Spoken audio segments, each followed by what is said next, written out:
Hello everyone, आप सभी लोगों का SWS क्लासेस के यूट्यूब चैनल पर वेलकम होता है।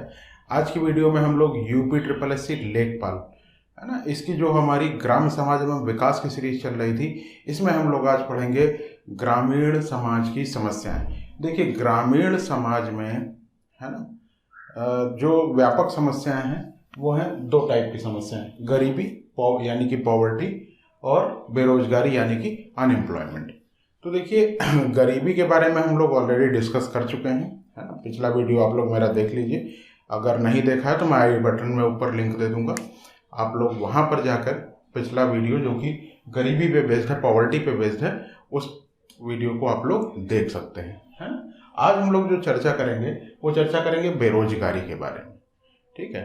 तो मैं आप लोगों से रिक्वेस्ट करना चाहूँगा कि वीडियो को पूरा देखें, और अगर अभी तक आपने हमारे चैनल को सब्सक्राइब नहीं किया है तो चैनल को सब्सक्राइब करें। वीडियो अगर पसंद आती है लास्ट तक वीडियो को देखें, उसके बाद एनालाइज करें। अगर वीडियो आप लोगों को हेल्पफुल लगती है तो वीडियो को लाइक, शेयर और सब्सक्राइब करें, चैनल को सब्सक्राइब करें, ठीक है। और अगर किसी भी तरह का कोई भी डाउट होता है तो नीचे कमेंट सेक्शन आप लोगों के लिए खुला है ना। कमेंट सेक्शन में लॉजिकल क्वेश्चंस पूछें, है ना, और जो कंटेंट है उससे रिलेटेड क्वेश्चन पूछें, राइट। बिना वजह आप लोग अपना टाइम भी मत वेस्ट करें कमेंट करने में, है ना। आप लोग अपनी पढ़ाई करें। तो चलिए, बगैर टाइम को वेस्ट किए हुए हम लोग अपना टॉपिक शुरू करते हैं, अनएम्प्लॉयमेंट। तो देखिए, बेरोजगारी, है ना। देखिए, जो हमारा ग्रामीण समाज है, ठीक है, वहाँ पर आप सभी लोगों को पता है कि देखिए, ये जो समस्याएं हैं स्पेशली दो, गरीबी और बेरोजगारी, है ना, ये हमारे पूरे भारत में व्याप्त हैं। रीज़न क्या है? रीज़न ये है कि देखिए, जैसे कि मैं आपको ग्रामीण समाज की हर क्लास में लगभग बताता हूँ कि हमारे देश की लगभग 65 से 66 है ना प्रतिशत जनसंख्या अभी भी गाँवों में निवास कर रही है, ठीक है। तो देखिए, गाँवों में निवास कर रहे हैं तो गाँवों में ये जो है वो दिक्कतें बहुत व्यापक रूप से पाई जाती हैं, ठीक है। तो ये दिक्कतें जब व्यापक रूप से गांवों में पाई जाएंगी तो जाहिर सी बात है, जब हमारे देश का अधिकांशतः हिस्सा गांवों में निवास कर रहा है तो पूरे भारतवर्ष में इन दोनों समस्याओं को व्यापक रूप से देखा जा सकता है ना। तो अब थोड़ा सा जानते हैं कि बेरोजगारी कितने प्रकार की होती है। तो देखिए, बेरोजगारी दो प्रकार की होती है। एक अदृश्य बेरोजगारी, जिसको हम अंग्रेजी में डिसगुइस्ड अनएम्प्लॉयमेंट कहते हैं, ठीक है। दूसरा मौसमी बेरोजगारी, जिसको हम लोग सीजनल अनएम्प्लॉयमेंट कहते हैं, ठीक है। तो देखिए, सबसे पहले तो हम लोग को ये जानना होगा कि आखिर अनएम्प्लॉयमेंट का रीज़न क्या है ना। कि देखिए, ये समस्या है, तो इससे निजात पाने के लिए हमें कारण जानने होंगे कि आखिर रीज़न क्या है अनएम्प्लॉयमेंट के, है ना। पहले बेसिक रीज़न जानते हैं। देखिए, जो सबसे बड़ा और सबसे व्यापक समस्या है हमारे देश की, तो वो है जनसंख्या। देखिए, जब तक के जनसंख्या को हम लोग नियंत्रित नहीं करेंगे, है ना, तब तक ये जो दिक्कतें हैं, पॉवर्टी और अनएम्प्लॉयमेंट, है ना, ये सारी दिक्कतें व्याप्त रहेंगी, ठीक है ना। तो पहली चीज़ हो गई जनसंख्या। दूसरी चीज़ हमारी क्या हो गई? इलिटरेसी, यानी कि शिक्षा का अभाव, है ना। शिक्षा का अभाव भी बहुत बड़ा रोल जो है वो प्ले करता है दोनों चीज़ में, गरीबी और बेरोजगारी में। देखिए भाई, यदि आप शिक्षित हैं तो आप बहुत सारी जगहों पे अपने आपको ट्राई कर सकते हैं, है ना। जैसे आप, यदि आप ही लोग हैं, अगर आप लोगों ने पढ़ाई ना करी होती तो बताइए, आप लोग फॉर्म भर पाते? नहीं भर पाते, है ना। तो आप लोगों के पास क्या साधन बचता भाई? लेबर, है ना, या इस तरह का काम करने के अलावा और कोई काम तो बचता नहीं, है ना, जिसमें पढ़ाई लिखाई से रिलेटेड कुछ नहीं होता है, ठीक है ना।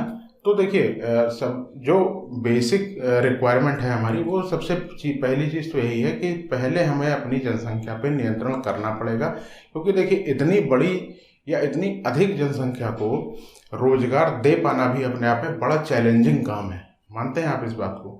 ठीक है। तो पहली चीज़ तो ये। दूसरी चीज़ है हमारी जो है वो शिक्षा में सुधार करना होगा। जाहिर सी बात है, बेसिक लेवल से हम लोग को शिक्षा को आगे बढ़ाना पड़ेगा। तो चलिए, आइए देखते हैं। ये तो हम एक मैंने डिस्कस कर दिया कि बेरोजगारी आखिर क्या होती है और क्या कारण है।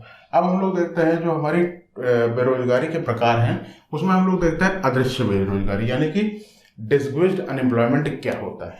ठीक, जैसे कि मैंने लिख रखा है, किसी कार्य को करने के लिए आवश्यक लोगों से अधिक संख्या में लोगों का कार्यरत होना। तो इस चीज से आप क्या समझते हैं? देखिए, जैसे मान लीजिए ये कोई खेत है ना, ये कोई निश्चित खेत है। मान लीजिए आप लोग अगर हल्का फुल्का गांव से बिलोंग करते हैं तो आप लोग को पता होगा बीघा, है ना। नहीं करते हैं तो देखिए अभी ग्रामीण समाज में आप लोगों को ये सारी चीज़ें मापन में पढ़नी पड़ेंगी। जैसे मान लीजिए 1 बीघे का खेत है, बीघा, ठीक है, 1 बीघे का खेत है, इसमें गेहूं की फसल लगी हुई, ठीक है ना, गेहूं की फसल लगी हुई है। तो भाई एक निश्चित आकार का या एक निश्चित एरिया का, है ना, क्षेत्रफल का खेत है, तो अगर इसकी कटाई करने में 10 लोगों की आवश्यकता होती है, ठीक है, 10 लोगों की आवश्यकता होती है, 10 लोगों की आवश्यकता होती है, तो ये खेत जो है वो आराम से कट जाएगा। और 1 दिन 2 दिन 3 दिन जो भी दिन लगेगा, मान लीजिए ये खेत 3 दिन में कट जाएगा, ठीक है ना, 3 दिन में कट जाएगा 10 लोगों पे। परंतु इसमें जो है वो 15 लोग और आ गए काम करने, 15 लोग और आ गए काम करने। तो क्या इन 15 लोगों की आवश्यकता थी? भाई जैसे मान लीजिए हमको ये खेत 3 ही दिन में कटवाना है और हमने 10 मजदूरों को लगाया, ठीक है, तो जो एक्स्ट्रा 15 लोग आ गए, तो क्या इनकी आवश्यकता थी? इनकी आवश्यकता नहीं थी, पर ये अधिक लोग आ गए, ठीक है, ये जो 15 लोग एक्स्ट्रा आ गए, तो ये जो एक्स्ट्रा लोग आए, ये इनको हम लोग क्या कहेंगे? इनको हम लोग कहेंगे ये लोग अदृश्य बेरोजगारी के अंडर में ये लोग आते हैं, ठीक है। क्यों आते हैं? क्योंकि पहली चीज तो 10 लोगों के कार्य करने का ये क्षेत्र था, इसमें ये 15 लोग एक्स्ट्रा आ गए। उसके बाद जो कार्य हमको 3 दिन में ही करवाना था, भाई मुझे 1 दिन में नहीं करवाना है, मुझे 3 दिन में ही करवाना है, तो अगर मैं इनको हटा दूं तब भी मेरा काम 3 दिन में कंप्लीट हो जाएगा, जो कि मेरे लिए अप्रोप्रिएट है ना। यानी कि इन 15 लोगों को हटाने पर जो हमारा उत्पादन है ना, उस पर कोई प्रभाव नहीं पड़ता है। तो जो एक्स्ट्रा मजदूर इस तरह के जो भी एक्स्ट्रा मजदूर होंगे, इनको हम लोग क्या कहेंगे? ये लोग अदृश्य बेरोजगारी के अंडर में आते हैं। उम्मीद है आप लोगों को समझ में आया होगा कि अदृश्य बेरोजगारी क्या होती है, ठीक है। अब देखिए जो इसका कारण है, ठीक, कारण, तो कारण क्या है?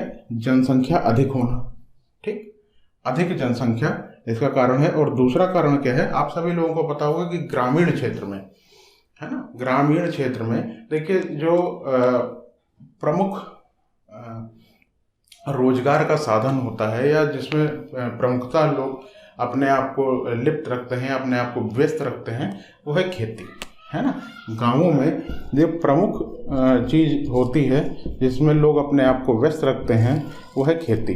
तो देखिए अब खेती के अलावा और कोई वहाँ पे रोजगार का साधन तो अवेलेबल है नहीं, ठीक है, और सभी लोगों के पास खेती होती भी नहीं है ना, जो कि मैंने आप लोगों को पॉवर्टी में ऑलरेडी डिस्कस कर दिया है, ठीक है। तो सभी लोगों के पास खेती नहीं होती है, तो मजदूर वहाँ पे गांवों में अधिक संख्या में अवेलेबल होते हैं, मजदूर अधिक संख्या में अवेलेबल होते हैं। तो देखिए जब खेती लिमिटेड है, मजदूर अधिक हैं, तो यही कंडीशन पैदा हो जाएगी अगर रोजगार के वैकल्पिक साधन जो है वो अवेलेबल नहीं होंगे, है ना।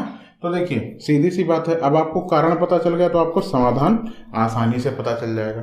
समाधान क्या हो सकते हैं? पहला समाधान तो यही हो सकता है भाई, हमको जनसंख्या नियंत्रित करनी होगी। भाई जैसे गांव है, गांव में अगर कम लोग हैं, है ना, या लिमिटेड लोग हैं, तो उनको खेती करना आसान है ना, मजदूर उनको प्रचुर मात्रा में मिल जाएगा। लेकिन ऐसा भी नहीं कि एक्स्ट्रा मजदूर उनको लगाने की आवश्यकता है कि भाई उनके घर में तो खाने को ही नहीं है, तो उनको ज़बरदस्ती हम लगाए ले रहे हैं, है ना, कि चलिए कुछ नहीं तो हम उनको लास्ट में मजदूरी दे देंगे तो उनके यहाँ आज का खाना बन जाएगा, है ना। इस तरह की समस्याएं नहीं होंगी। कब? जब जनसंख्या हमारी नियंत्रित रहेगी। पहली चीज़, शिक्षा तो भाई हर चीज़ में बहुत इंपॉर्टेंट रोल प्ले करती है। भाई अगर आप शिक्षित हैं तो आपके पास तमाम डोर ओपन हो जाते हैं अपने आप को रोजगार की श्रेणी में लाने के लिए। और जो तीसरी चीज़ है ना, रोजगार के साधनों को बढ़ाना, ठीक है। अगर देखिए गांवों में कोई अल्टरनेट साधन रोजगार का अवेलेबल होगा, मान लीजिए कोई फैक्ट्री लगा रहा है है ना, या किसी भी तरह का और कुछ काम हो रहा है गाँवों में, किसी भी तरह का कोई बिजनेस उद्योग, है ना, इस तरह की चीज़ें अगर गाँवों में आ रही हैं, है ना, तो लोग अपने आप को वहाँ पर नौकरी करके या वहाँ पर अपने श्रम को दे करके अपने आप को रोजगार में लगा सकते हैं। ठीक है, तो ये तो हो गया हमारा अदृश्य बेरोजगारी, यानी कि पहले प्रकार की बेरोजगारी। अब हम लोग आगे चलते हैं और देखते हैं मौसमी बेरोजगारी क्या होती है। तो अब जो हमारी दूसरे प्रकार की बेरोजगारी है ना, वो है मौसमी बेरोजगारी, जिसको हम लोग अंग्रेजी में क्या कह सकते हैं, सीजनल अनएम्प्लॉयमेंट, है ना। यानी कि इसका क्या मतलब हुआ कि जो व्यक्ति है ना, वो वर्ष के किसी विशिष्ट समय में कार्य करें, है ना, तथा शेष अवधि में बेरोजगार रहें। तो आप लोग कहेंगे कि भाई इस तरह के कौन से व्यक्ति हो सकते हैं। तो देखिए, जैसे कि कुछ एरिया, आप जैसे मैं यूपी का रहने वाला हूँ, तो आप लोग के यहाँ भी बहुत सारे एरिया इस तरह के होंगे जहाँ पे सिंचाई के साधनों का अभाव होगा, है ना, सिंचाई के साधनों का अभाव होगा। तो जो हमारा बारिश का महीना होता है ना, यानी कि मानिए तो जून, है ना, जुलाई और अगस्त, है ना, जून जुलाई और अगस्त। तो अभी मैंने आप लोगों को बताया कि गांवों में जो प्रमुखतः कार्य होता है वो होता है खेती का कार्य। तो और जाहिर सी बात है, खेती में भाई पानी की आवश्यकता तो होती है। यदि एरिया में या क्षेत्र में सिंचाई के साधन नहीं है तो जून जुलाई अगस्त में ही वर्षा होती है। मुख्यतः पानी जो है वो हमारा जून जुलाई अगस्त के महीने में ही बरसता है। तो देखिए, जो भी फसलें होंगी वो इन्हीं 3 महीने में फसल होंगी, बाकी के महीने में फसल नहीं होगी। जैसे कि मान लीजिए बुंदेलखंड का इलाका हो गया, जहाँ पर पानी पीने की भी तमाम समस्याएं हैं, है ना। तो आप खुद ही सोच सकते हैं कि वहाँ पे लोग खेती में अपने खेत की सिंचाई, है ना, या वहाँ खेतों में पानी कैसे देते होंगे जब वहाँ पानी पीने की इतनी समस्या है। तो इन महीनों में तो लोग अपने आप को कार्य में व्यस्त रखते हैं, खेती के कार्यों में व्यस्त रखते हैं, लेकिन जो शेष अवधि होती है उसमें वो लोग बेरोजगार रहते हैं। ठीक है, तो ऐसे लोगों को मौसमी बेरोजगारी के अंतर्गत हम लोग कह सकते हैं। ठीक है, तो देखिए इसके कारण क्या होते हैं। अभी जैसे मैंने आप लोगों को बताया कारण क्या हो सकते हैं इसके, कि मौसम पर अधिक निर्भर होना। भाई जून जुलाई अगस्त में ही बरसात हो रही है, बाकी बरसात हो नहीं रही है, तो आप किस पे निर्भर हैं, मौसम पर निर्भर हैं। दूसरा, कृषि क्षेत्र में साधनों का अभाव। साधन जैसे कि यही आपका साधन होगा, सिंचाई का साधन का अभाव हो गया, ट्यूबवेल नहीं है, बोरिंग कराने का कोई भी साधन अवेलेबल नहीं है, यानी कि ट्यूबवेल लगाने का कोई साधन अवेलेबल नहीं है। रेन वाटर हार्वेस्टिंग का आप लोगों ने नाम सुना होगा, वर्षा के पानी को हम लोग इकट्ठा करते हैं ना, इसका कोई मैनेजमेंट वहाँ पे नहीं है। तो ये सारी चीज़ों का कमी है। तो अब सीधी सी बात है, देखिए आप लोगों ने देखा होगा, अगर आपको कारण पता चलते हैं तो समाधान आप लोग खुद सोच सकते हैं।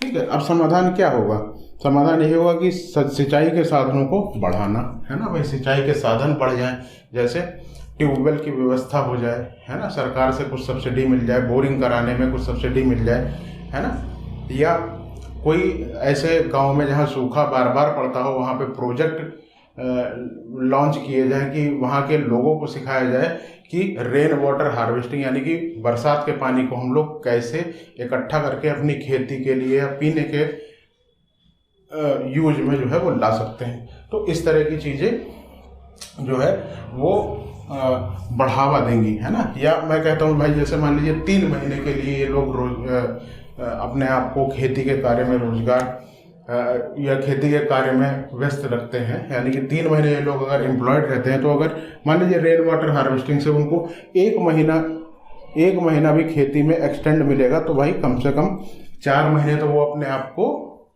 खेती में व्यस्त रख सकते हैं या खेती का कार्य कर सकते हैं, है ना। साथ ही साथ देखिए, ग्रामीण क्षेत्र में उद्योगों का विकास करना भी आवश्यक है। ठीक है, तो जैसे कि कोई भी छोटे मोटे उद्योग या किसी भी तरह का कोई भी कार्य अगर उनको मिल जाए करने को, जो भी गांव के लोग हैं या इस तरह के क्षेत्र के लोग हैं जहां पर मौसमी बेरोजगारी व्यापक रूप से व्याप्त है ना, तो वहां पर यदि लोगों को ऐसे क्षेत्रों में यदि उद्योगों का विकास किया जाए तो लोग अपने आप को इस तरह के उद्योगों में भी कार्यरत करके अपने आप को इस कलंक से बचा सकते हैं, है ना। तो ये तो हो गया हमारा बेरोजगारी। तो आज की वीडियो को हम लोग यहीं तक रखते हैं। उम्मीद है बेरोजगारी आपको समझ में आया होगा, है ना, और सारी चीज़ें आप लोगों को क्लियर हो गई होंगी। तो आगे भी वीडियो जो है वो आती रहेंगी। ग्राम समाज में विकास को मैं पूरा कंप्लीट करने का पूरा प्रयास करूंगा। साथ ही साथ हम लोग मैथ्स को भी कंप्लीट करेंगे, ठीक है। थोड़ा बीच में मैं त्यौहार में बाहर चला गया था, है ना, तो इस वजह से वीडियो थोड़ा इरेगुलर हो गई हैं। अब से जो है वो वीडियोस कंटिन्यू आएंगी। और अभी परीक्षा का तो कोई अनुमान है नहीं कि मतलब कोई ऑफिशियल नोटिफिकेशन तो अभी आया नहीं है कि लेखपाल की परीक्षा कब होगी। उम्मीद है जब तक परीक्षा होगी तब तक उस टाइम में हम लोग सिलेबस को कंप्लीट कर लेंगे, क्योंकि देखिए बहुत ज़्यादा सिलेबस है नहीं। आराम से पढ़िए, अच्छे से पढ़िए और अपना चयन सुनिश्चित करिए। धन्यवाद।